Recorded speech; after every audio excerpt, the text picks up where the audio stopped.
Okay, so we'll go over a little bit, all right? So this is a meditation, by the way, to help you remember what we just covered. Okay? What did I just say? This is a meditation to help you remember what we just covered. Hey, it works. All right. Back straight, head up.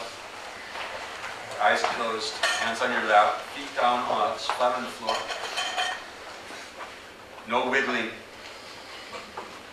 No squirming. You can hold your mouth. I always say nobody's been hospitalized for not moving for 10 minutes.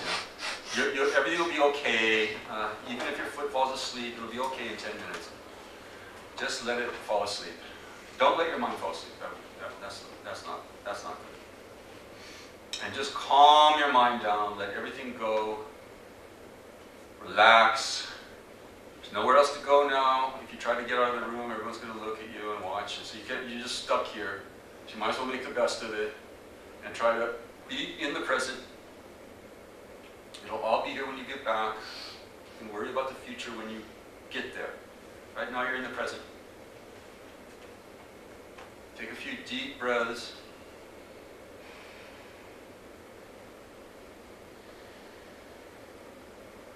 Try to focus your mind on your breathing. Try to look at it as the most interesting thing that you can possibly imagine, like the most riveting book that you've read all year, or the most interesting movie that you saw. Look at your breath like that.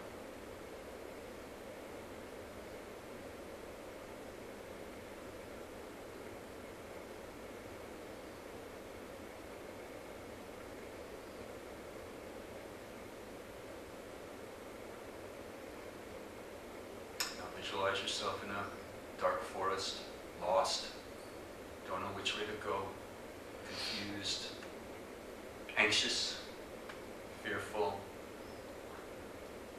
And this represents life without a spiritual path, life without direction, life without a teacher, life without any kind of structure, moral, spiritual structure. And you see a little opening in the forest and you go for it. You start following, moving towards that opening, and you emerge onto a clearing. You find yourself on the banks of like a body of water. You look across the water and they're on an island out there in the water with a big castle on it. And you see your teacher on that side, on that island. And here you don't have a spiritual teacher. You can just imagine somebody that you respect very highly spiritually, somebody from history or somebody in the present world, the Dalai Lama or Jesus Christ or the Buddha. Well, it doesn't really matter who it is. But somebody who brings to mind your highest spiritual ideals. And you see them looking at you and waving at you, so happy that you made it out of the forest. And they get into a boat and they start to come your way. And here's where you think about the first step on the path. The importance of a teacher, how to think about a teacher. So think about what you know about how to think about a teacher. As a perfect being, as your portal to the sacred. And then think about how to serve the being. There's really three ways. You serve them with your resources.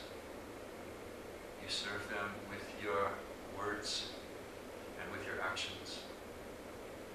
You serve them also, most importantly, by trying to put into play in your own life what they're teaching you.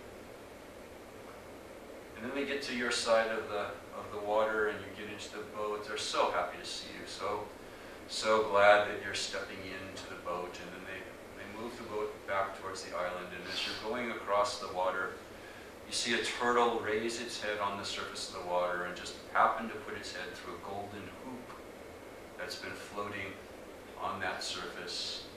And this represents your leisure and fortune, what's called leisure and fortune. The incredible miracle that is your life. Think about that for a minute, just in general terms. All the things that are going right for you. Your money, your free time, your education, your relationships, the people who love you, the support that you give. to the spiritual teachings of the world religions.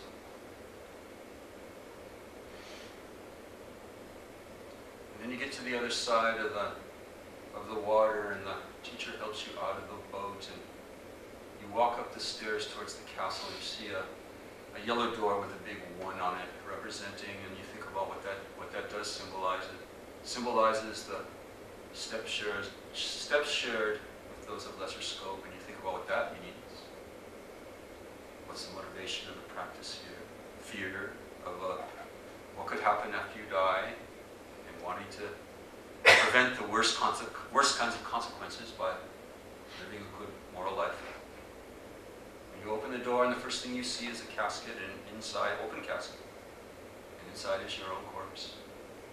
And you think here about death, about the reality of death, the fact that death is certain, your death is certain, the fact that you don't know when you're going to die, and the fact that the only thing that really will matter at the end is not your money, it's not your friends, it's not your relationships, not your accomplishments.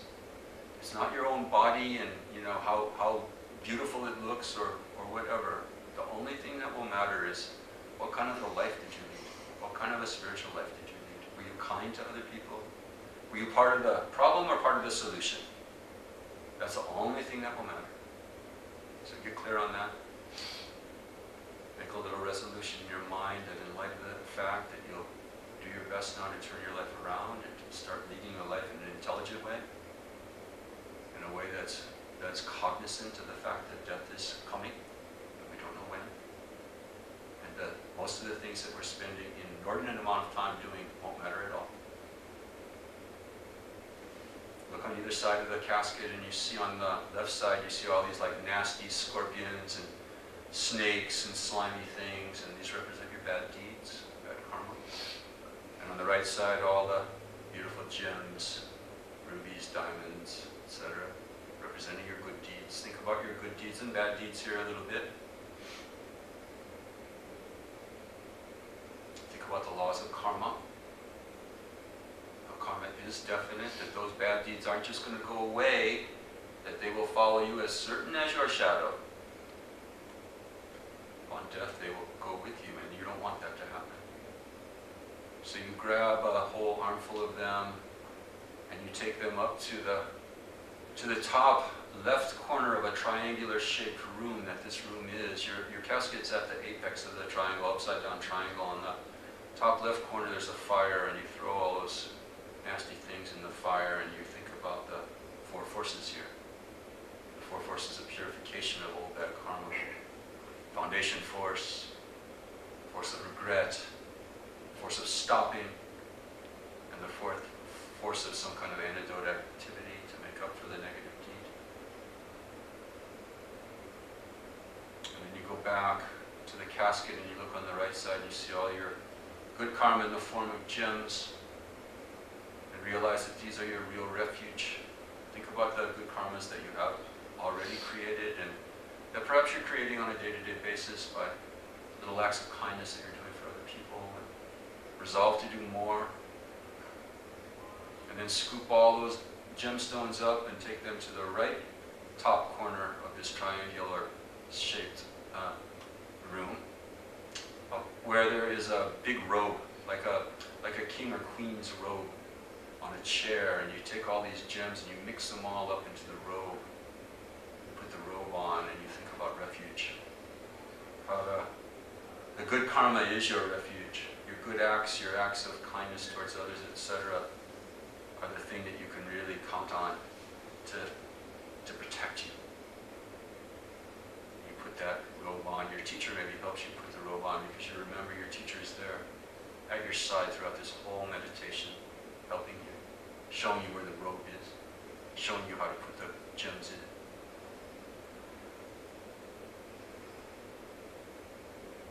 And that concludes what we've done so far in the long rim. So now think about the good deeds that we've done tonight just by coming together and thinking about the kinds of things we've been thinking about, listening to the kind of words that we've been talking. And this has got to be good. It's got to be better than, NFL football. It's got to be some kind of good sort of energy we've created, and think about that energy in the form of white light that forms at your heart center. And then think about all the people in your world who are suffering, people living on the pavements of Mexico City and Calcutta and Beijing, people around the world who are living in war zones, people who are sick, who are elderly, who are lonely, people who are having huge psychic problems, mentally ill, people who are retarded, people who are hopeless, who have no idea how to live a good life or how to achieve happiness at all, and give away all this karma to them. Visualize yourself shooting it out like laser beams of light coming from every pore of your skin, and striking all of these suffering beings in your world. You're like a mighty star in the sky, and you're just feeding, you're just shining this goodness on beings everywhere. And they don't know what happened, they don't know where it came from, but suddenly they feel relief. And maybe you can visualize them as all being happy and all looking up at the star happily. Don't know what exactly that star is, they don't know it's you, but they know that they've been saved. They know that they have been relieved from their pain. And think about how you would feel if that were the case. Because of your actions. If they were happy because of your actions.